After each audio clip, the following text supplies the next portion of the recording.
Ils sont des milliers de travailleurs nigériens issus de diverses formations syndicales qui ont battu le pavé ce lundi matin pour commémorer la journée du 1er mai.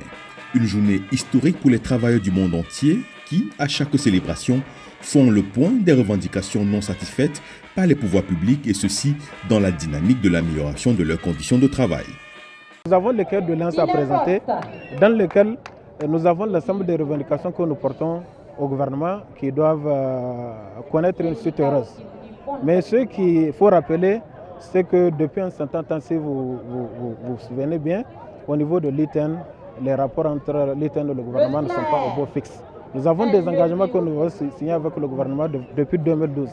Malheureusement, ces engagements ne sont pas respectés, ce qui nous a amené à observer au moins 2 arrêts de travail de 48 heures. Et jusque-là, le gouvernement s'entête à accéder à ces revendications-là.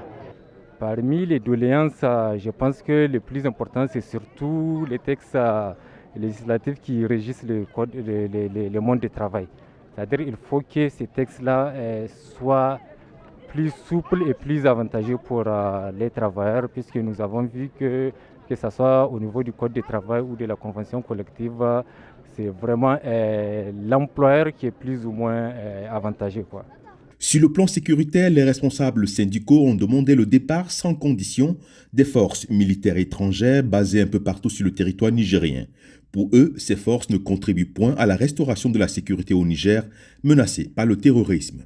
Si la même solidarité internationale déployée pour l'Ukraine a été manifestée aujourd'hui pour le Sahel, le terrorisme ne serait aujourd'hui qu'un lointain souvenir. C'est à ce titre que nous ne saurions comprendre et accepter encore la présence de ces forces étrangères dotées d'un arsenal de guerre impressionnant, des Mirages, des F-16, des drones, des chars, des hélicoptères, supposés venir nous aider, mais incapables de faire face à des individus à moto et qui les défient quotidiennement.